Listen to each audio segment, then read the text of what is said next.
ایک چیز جو وقت کے ساتھ نہیں بدل رہی تھی وہ ذکیہ کے باپ کی سرد مہری تھی۔ وہ انہیں اپنا قصوروار مانتی تھی اور یہ سچ بھی تھا۔ آغا علی کا دل بیٹی کی سرد مہری اور نفرت قبول نہیں کر پا رہا تھا۔ حیدر اور شیریں نے بیٹی کا نام میرال رکھا تھا جو اب 1 سال کی ہونے والی تھی۔ شیریں کے تینوں بیٹوں کو اپنی چھوٹی بہن بے حد پسند تھی۔ بیٹوں کے ساتھ ساتھ حیدر اور شیریں کی جان بھی اب میرال میں بستی تھی۔ زندگی آہستہ آہستہ اپنے معمول پر چلنے لگی تو اچانک آغا علی کے ہارٹ اٹیک کی خبر ان سب کو ہلا کر رکھ گئی۔ ان کی حالت بے حد تشویشناک ہوئی تو حیدر اور شیریں بچوں کو لے کر پاکستان آ گئے۔ 2 ماہ بیمار رہنے کے بعد آغا علی زندگی کی طرف واپس لوٹے تو سب نے شکر ادا کیا۔ اس 2 ماہ کے عرصے میں جو تبدیلی آئی تھی وہ ذکیہ کے لہجے میں باپ کے لیے لچک تھی۔ انہی دنوں ایک دفعہ پھر سے صالحہ بیگم ہارون کے کہنے پر ذکیہ کا رشتہ لے آئیں۔ ہارون بچپن سے ہی ذکیہ کو پسند کرتا تھا، اسے ذکیہ ہر طرح سے قبول تھی۔ صالحہ بیگم کو بھی ذکیہ سے دلی لگاؤ تھا۔ ان کا کہنا تھا جو بھی ہوا اس میں ذکیہ کا کوئی قصور نہیں، یہ اس کی قسمت تھی۔ ذکیہ کے سامنے جب ہارون کا رشتہ رکھا گیا تو اس کا رد عمل کافی شدید تھا۔ اس نے سختی سے منع کرتے ہوئے ہمیشہ کے لیے شادی سے انکار کر دیا، مگر پھر آغا جان کی طبیعت اور بھائیوں کے سمجھانے پر دل پر پتھر رکھ کر ہارون کے لیے ہاں کر دی۔ اس نے کافی مشین کا بٹن دبا کر کپ نیچے رکھا اور کچن کی گلاس ونڈو سے نظر آتے وسیع لان کو دیکھا، جس کا سبزہ تڑا تڑ برستی بارش میں مسلسل بھیگ رہا تھا۔ مشین سے بھوری دھار نکل کے دھواں چھوڑتی کپ میں گرنے لگی۔ کافی کی مہک سارے کچن میں پھیل گئی۔ اس نے گرم کپ اٹھا کر مشین بند کی۔ کپ کی گرمائش نے سرد پڑتے ہاتھوں کو قدرے سکون بخشا۔ بارش نے سردی کی شدت میں مزید اضافہ کر دیا تھا۔ وہ اسی طرح دونوں ہاتھوں میں کپ تھامے واپس مڑی، لیکن دروازے سے نمودار ہوتے چہرے کو دیکھ کر وہیں رک گئی۔ ایک کپ کافی مل سکتی ہے؟ شاہویز نے اس کے ہاتھ میں پکڑے کپ کو دیکھتے ہوئے کہا۔ وہ اس بات میں سر ہلاتی ذرا سا سائڈ پہ ہوئی، ایک نظر اسے دیکھا، پھر آنکھ کی مدد سے کاؤنٹر کی جانب اشارہ کیا کہ وہ سارا سامان پڑا ہے، بنا لو، اور باہر نکل گئی۔ مجھے بنانی نہیں آتی۔ ابھی وہ چند قدم ہی آگے بڑھ رہی تھی کہ وہ پیچھے سے پکار اٹھا، باہر جا کر کسی ریسٹورنٹ سے پی لو۔ اس نے بنا مڑے جواب دیا، مجھے باہر سے کافی پینا پسند نہیں۔ اور میرال کو لگا جیسے یہ کہتے ہوئے اس کی آواز مسکرائی ہو۔ اس نے بے ساختہ گردن موڑی، طنزیہ ابرو چکایا۔ انداز ایسا تھا جیسے کہہ رہی ہو، سیریسلی شاہویز، کیونکہ ان کی ساتھ گزری زندگی میں آدھی ریسٹورنٹ میں کافی پی گئی تھی۔ باہر کافی بارش ہے نا، تو نہیں جا سکتا۔ اس نے مقابل کی نظروں کا مفہوم سمجھتے فوراً بیان بدلا۔ وہ شاید نہیں، یقیناً اس سے بات کرنے کا بہانہ ڈھونڈ رہا تھا۔ وہ چند لمحے اسے دیکھتی رہی، پھر سر جھٹکتے آگے بڑھ گئی۔ شاہویز آنکھوں میں مسکراہٹ لیے کچن میں آ کر کافی بنانے لگا۔ میرال حیدر کے سرد پن نے شاہویز ابراہیم کو امید کی کرن دلائی تھی کہ ان کے درمیان سب کچھ پہلے جیسا ہو سکتا ہے۔ کمرے میں آ کر اس نے گرم مگ ٹیبل پر رکھا اور لیپ ٹاپ آن کیا۔ انہماک سے اپنا کام کرنے کی کوشش کی، لیکن دماغ بار بار بھٹک کر شاہویز کی طرف جا رہا تھا۔ کیا جاتا اگر میں اسے کافی بنا دیتی؟ اس سوچ کے آتے ہی اس نے ایک جھٹکے سے لیپ ٹاپ بند کیا۔ کافی کا بھرا مگ ٹھنڈا ہونے لگا۔ دل ایک دم ہر چیز سے اچاٹ ہو گیا تھا۔ واؤ، یہ پین کہاں سے خریدا ہے؟ میرال، ثانیہ نے اس کے ہاتھ میں تھامے سیاہ اور سنہری پین کو اشتیاق سے دیکھا۔ شاہویز نے دیا تھا، اس نے نوٹس پر جھک کر لکھتے مصروف انداز میں جواب دیا۔ واٹ؟ یہ تمہارے پاس ہر چیز شاہویز کی دی گئی ہوتی ہے کیا؟ لیدر کے مختلف نوٹ پیڈز سے لے کر ہر خوبصورت اور قیمتی پین تک، سب کچھ شاہویز کا دیا ہوتا ہے تمہارے پاس؟ اس کے کہنے پر وہ بے ساختہ مسکرا دی۔ اب وہ اسے کیا بتاتی کہ ان میں آدھی سے زیادہ چیزیں تو وہ شاہویز ابراہیم کی خود ہی اٹھا لیتی ہے اور وہ پوچھتا تک نہیں۔ خیر، سب کچھ تو نہیں، یہ بیگ میرا اپنا ہے۔ اس نے مسکراہٹ دباتے اپنا بیگ سامنے کیا۔ ثانیہ بچپن سے اس کی کلاس فیلو تھی۔ اب وہ دونوں میٹرک میں تھیں اور ایک ہی اسکول میں پڑھ رہی تھیں۔ ان کی دوستی کافی گہری تھی۔ اچھا، اور یہ ویکیوم بوتل کس کی ہے؟ ثانیہ نے بیگ کی سائڈ پاکٹ میں اٹکی نفیس سی بوتل کی جانب اشارہ کیا۔ یہ آج صبح ہی اسکول آتے مجھے نظر آئی۔ نظر آتے ہی پسند بھی آ گئی تو شاہویز نے مجھے دے دی۔ ثانیہ کے مشکوک انداز پر اس نے ڈھٹائی کا مظاہرہ کیا اور بینچ سے اٹھ بیٹھی۔ آؤ کینٹین چلتے ہیں، وہ کہہ کر کلاس روم سے باہر لپکی۔ یہ شاہویز کیسا دوست ہے یار؟ جلدی بتاؤ، ایسا دوست کہاں ملے گا؟ اس کے پیچھے چلتی ثانیہ نے سنجیدگی سے پوچھا تو وہ چلتے چلتے رکی، چہرے پر مصنوعی سنجیدگی طاری کی۔ اب ایسے دوست کہیں نہیں ملتے، کیونکہ پیچھے سے فیکٹری نے ایسے دوست بنانا بند کر دیے ہیں۔ اس نے فخریہ مسکرا کر ایک آنکھ دبائی اور ثانیہ سے باتیں کرتی کینٹین کی طرف بڑھ گئی۔ اگر میرال حیدر کو شاہویز ابراہیم کی دوستی پر فخر اور مان تھا تو وہ بلا وجہ نہیں تھا، وہ واقعی بہت اچھا دوست تھا۔ جب وہ 1 سال کی بچی تھی تو وہ بڑے بے صبری سے پوچھا کرتا تھا کہ تائی ماں یہ بولنا کب شروع کرے گی؟ تو شیریں مسکرا کر کہتی، بہت جلد، اور پھر یہ اتنا بولے گی کہ تم مجھے کہو گے تائی ماں یہ چپ کب کرے گی؟ لیکن شیریں کی یہ بات اسے ناگوار لگتی تھی۔ وہ مستحکم انداز اپناتے ہوئے جتا کر کہتا تھا، بالکل بھی نہیں، میں ایسا نہیں کہوں گا۔ مطلب تم اس سے کبھی تنگ نہیں آ سکتے؟ کبھی نہیں، وہ کہہ کر نرمی سے میرال کا گال چھو لیتا، اور وقت کے ساتھ پھر واقع ثابت ہو گیا کہ شاہویز ابراہیم میرال حیدر سے کبھی تنگ نہیں آ سکتا۔ 15 سال قبل ذکیہ کی شادی کے بعد آغا علی کی بگڑتی سنبھلتی طبیعت کو دیکھ کر حیدر اور شیریں نے مستقل طور پر پاکستان میں رہنے کا فیصلہ کیا، مگر آغا علی نے 11 سالہ عمر اور 5 سالہ حاذق کے ساتھ حیدر کو لندن واپس جانے کا کہا تاکہ ان کی اسکول کی پڑھائی ڈسٹرب نہ ہو۔ شیریں نے نہ چاہتے ہوئے بھی آغا علی کی خواہش کا احترام کرتے دونوں بیٹوں کے ساتھ لندن جانے کو ترجیح دی تھی۔ بیٹوں اور شوہر سے دور رہنا کافی صبر آزما کام تھا، لیکن شیریں اپنوں کی خوشی کے لیے یہ قربانی دینے کے لیے تیار ہو گئیں۔ اب سب کی آنکھوں کا تارا میرال تھی۔ بچوں میں سب سے زیادہ میرال کی ذات میں دلچسپی لینے والا شاہویز تھا۔ وہ اس کے لیے ایک ایسا جادوگر تھا جو اسے کوئی بھی چیز کسی بھی وقت مہیا کر دیتا تھا۔ بچے بڑے ہو رہے تھے، میرال بھی شاہویز، ایزل اور حسیب کے ساتھ اسکول جانے لگی تھی۔ چھٹیوں میں بھی حیدر بچوں کے ساتھ پاکستان آ جاتے اور کبھی شیریں لندن چلی جاتی، جہاں آغا پیلس کے لوگوں کی زندگی ایک دفعہ پھر معمول پر آئی تھی۔ ذکیہ بھی ہارون کے ساتھ خوش تھی۔ ہارون نے اسے بے حد محبت، مان اور عزت بخشی تھی۔ اللہ نے انہیں بیٹی عالیہ سے نوازا تھا، جو اب 2 سال کی تھی۔ ذکیہ خوش اور مطمئن ضرور تھی، لیکن ان 3 سالوں میں اس نے صرف 3 یا 4 دفعہ آغا پیلس کا چکر لگایا تھا، جس کی وجہ آغا علی کے ساتھ اب میرال کی موجودگی بھی تھی۔ ذکیہ کو میرال کے وجود سے بلا کی نفرت تھی۔ شاہویز اور میرال کا اسکول ایک ہی تھا۔ شاہویز اس کا سب سے اچھا دوست تھا، ایک ایسا دوست جو اس کی ہر الٹی سیدھی بات مان لیتا تھا، ہر ضد پوری کر دیتا تھا۔ یہاں تک کہ FSC کی مشکل پڑھائی میں بھی وہ میرال کی ذات سے لاپرواہ نہیں ہوا تھا۔ وہ اسے پہلے جتنا ہی وقت دے رہا تھا۔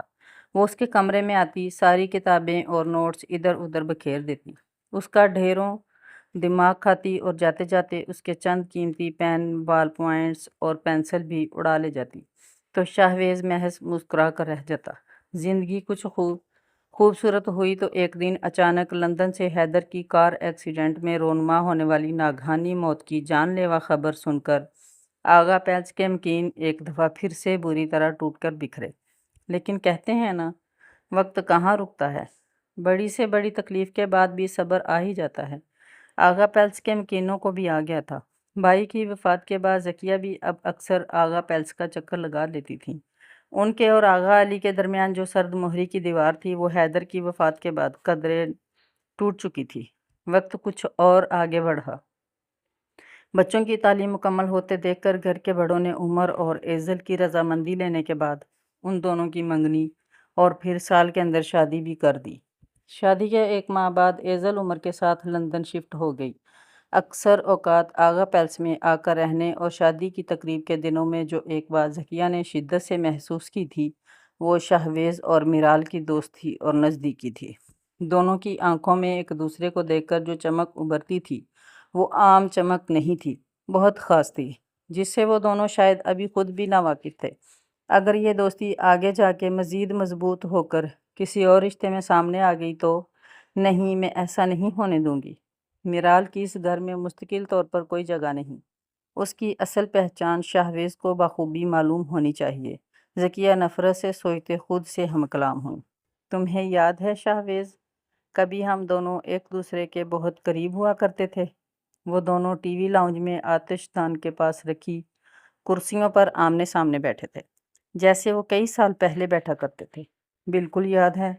اور یہ بھی یاد ہے کہ اس کے بعد کچھ ایسا ہوا تھا کہ آپ میری پہلے والی ذکیہ پھپھو نہیں رہی تھیں۔ ابھی تک جیسے اس کے ذہن میں سب رقم تھا۔ جاننا چاہو گے ایسا کیوں ہوا تھا؟ وہ پوری طرح سے شاہویز کے کانوں میں ماضی کا زہر انڈیلنے کے لیے تیار تھیں۔ اگر آپ بتانا چاہیں تو ضرور۔ اس کا پورا وجود کان بن گیا۔ سنجیدگی سے پوری طرح ذکیہ بیگم کی جانب متوجہ ہوا۔ جیسے جیسے ذکیہ بیگم ماضی کا ہر راز اس کے سامنے کھولتی گئیں، اس کی مٹھیاں شدت سے بھینچتی چلی گئیں، شدت جذبات سے پیشانی کی رگیں تک پھول گئیں، اور آخر کار وہ کرسی کو ٹھوکر مارتا اٹھ بیٹھا۔ اتنا کچھ برداشت کیا آپ نے؟ اس کے باوجود ارسلان گردیزی ابھی تک زندہ اور آزاد بھی رہا ہے۔ وہ زخمی شیر کی طرح غرایا تھا۔ اسے اتنی جلدی غصہ نہیں آتا تھا، لیکن یہاں معاملہ اس کی جان سے عزیز پھپھو کا تھا۔ پہلی بات تو یہ ہے وہ مجھے طلاق دینے کے بعد ملک سے باہر چلا گیا تھا، اور دوسری بات، اس معاملے کو کسی بھی انسان تک نہ پہنچنے دینا۔ یہ میرا ذاتی فیصلہ تھا، کیونکہ آدھی سے زیادہ غلطی میرے باپ کی تھی، اور میں لوگوں کی سوالیہ نظروں کا سامنا بھی نہیں کرنا چاہتی تھی۔ لہجے میں سختی کے ساتھ نفرت در آئی۔ آج اتنے سالوں بعد تمہیں یہ سب بتانے کا مقصد لوگوں کی اصلیت کی پہچان کروانا ہے۔ آغا جان کو ارسلان گردیزی کی بیٹی میرال، جو آدھی سے زیادہ دنیا کی نظر میں میری ناجائز اولاد ہے، بے حد عزیز ہے۔ مجھے اپنے باپ کی فطرت کا بہت اچھے سے اندازہ ہے۔ جب وہ کوئی غلطی کرتے ہیں تو پھر اسے سدھارنے کا بھی ذمہ لے لیتے ہیں۔ اب بھی وہی کر رہے ہیں، مگر میری طرح تمہیں بھی میرال کی حقیقت سے نظریں نہیں چرانی۔ انڈرسٹینڈ؟ انہوں نے سپاکی سے کہتے ہوئے شاہویز کا کندھا تھپتھپایا اور لاؤنج سے باہر نکل گئیں۔ پیچھے غصے، بے بسی اور حیرت سے گنگ شاہویز ان کی پشت تکتا رہ گیا۔ ہائے، تم فری ہو گئے؟ وہ بنا دستک دیے کمرے میں داخل ہوئی۔ اسٹڈی ٹیبل پر بیٹھا شاہویز چونک کر سیدھا ہوا۔ وہ پہلے بھی اس کے کمرے میں ایسے ہی داخل ہوتی تھی، بنا دستک دیے، لیکن پچھلے چند دنوں سے وہ ذہن میں پھیلے انتشار کی بدولت اسے بری طرح نظر انداز کر رہا تھا۔ اس کی یہ بےض رخی وہ شاید زیادہ محسوس کرتی اگر اس کے بورڈ کے امتحان نہ ہو رہے ہوتے۔ دن رات مصروف ہونے کے باعث وہ اس کا رویہ ٹھیک سے سمجھ نہیں سکی تھی۔ آج اس کا آخری پیپر تھا۔ پیپر دے کر چند دنوں کی نیند پوری کرنے کے بعد اب شام کو وہ اس کے کمرے میں حاضر تھی۔ نہیں، میں فری نہیں ہوں، تم جا سکتی ہو، اس نے غصے اور اشتعال کو دباتے سپاٹ سے انداز میں کہا اور دوبارہ فائل پر جھک گیا۔ کم آن یار، اس نے بے تکلفی سے آگے بڑھ کر فائل بند کی۔ آؤ کہیں باہر چلتے ہیں، میں آج بہت خوش ہوں، خود کو پوری طرح آزاد محسوس کر رہی ہوں، کہیں گھوم پھر کر کچھ کھا کر آتے ہیں۔ اس نے چہک کر کہتے اس کا ہاتھ پکڑ کر کھینچا۔ ہاتھ تھامنے پر شاہویز کو جیسے کرنٹ لگا تھا۔ وہ پوری قوت سے اس کا ہاتھ پیچھے کرتا ہوا ایک جھٹکے سے اٹھ بیٹھا۔ میرال، جو اس حملے کے لیے بالکل بھی تیار نہیں تھی، گرتے گرتے بچی۔ اب دیوار سے لگی حیران سی اسے دیکھ رہی تھی۔ اس کے شانوں پر شاہویز کی گرفت سخت تھی۔ آئندہ میری اجازت کے بغیر میرے روم میں آنے کی کوشش بھی کی تو جان نکال دوں گا۔ اس کا لہجہ انتہائی زہریلا اور غصیلا تھا۔ وہ خوفزدہ سی اسے دیکھے گئی۔ اس نے زندگی میں پہلی دفعہ اس کا یہ انداز دیکھا تھا۔ شاہویز، لفظ جم سے گئے اور آنکھیں ایک دم آنسوؤں سے لبریز ہوئیں، جنہیں شاہویز ابراہیم نے پوری طرح نظر انداز کیا تھا۔ اب میری ایک بات کان کھول کر سنو، تم اس گھر کی بیٹی نہیں ہو، اور نہ ہی تمہارا اس گھر سے کوئی تعلق ہے۔ تم دنیا کی نظر میں ایک ناجائز اولاد ہو میرال، ناجائز۔ ارسلان گردیزی تمہارا باپ ہے۔ اس شخص کی اولاد ہونے کے ناطے تمہیں اپنے باپ کے کیے گئے جرم کی سزا تو بھگتنی چاہیے۔ کیا خیال ہے؟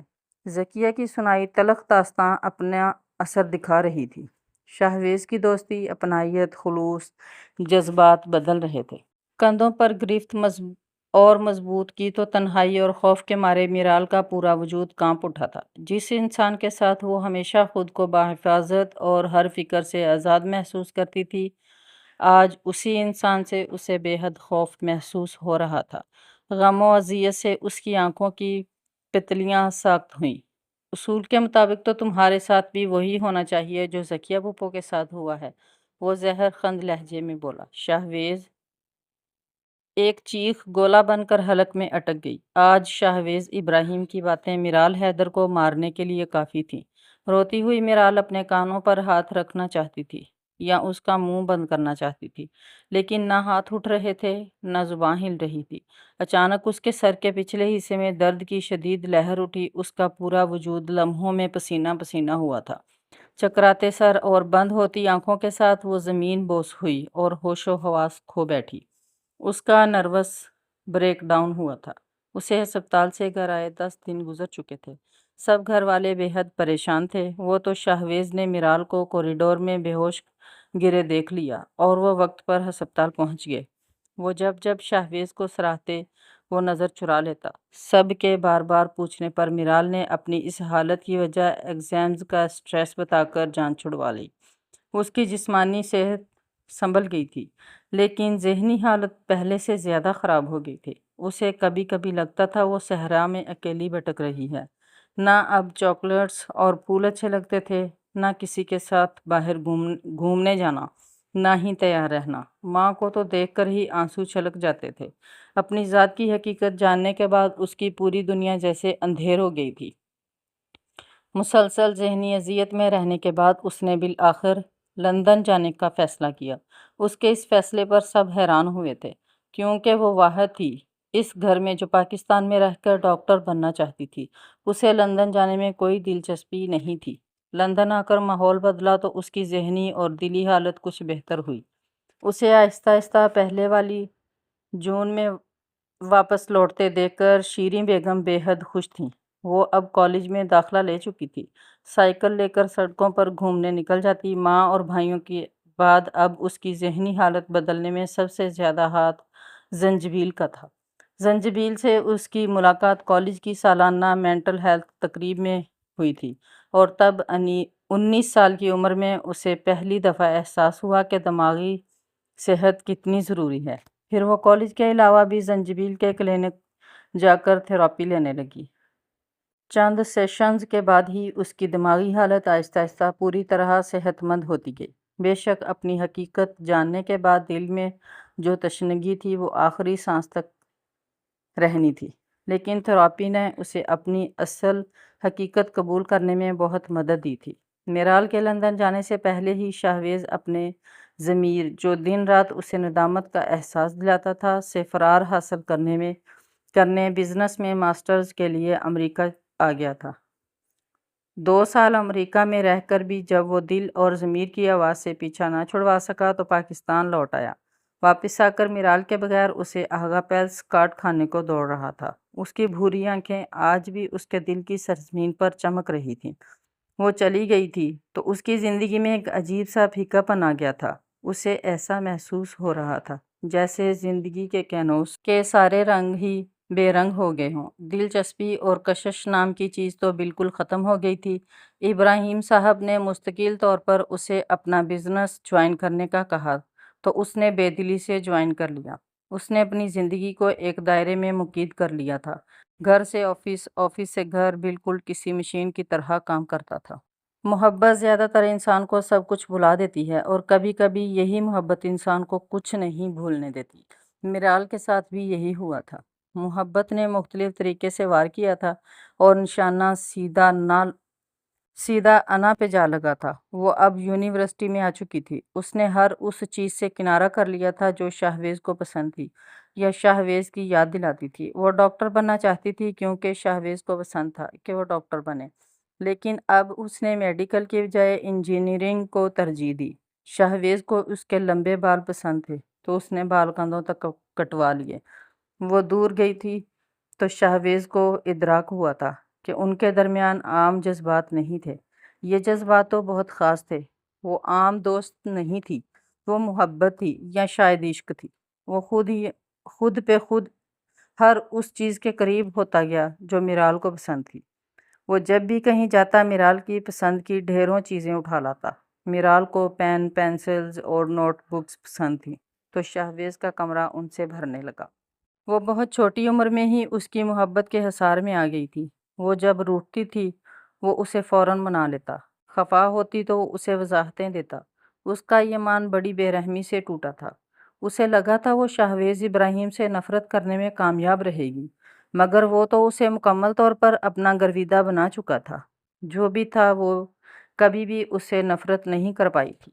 اب 8 سال بعد وہ عالیہ کی شادی کے لیے پاکستان جا رہی تھی، جو صرف دوست ہی نہیں اس کی بہن بھی تھی، اس لیے وہ چاہ کر بھی انکار نہ کر سکی۔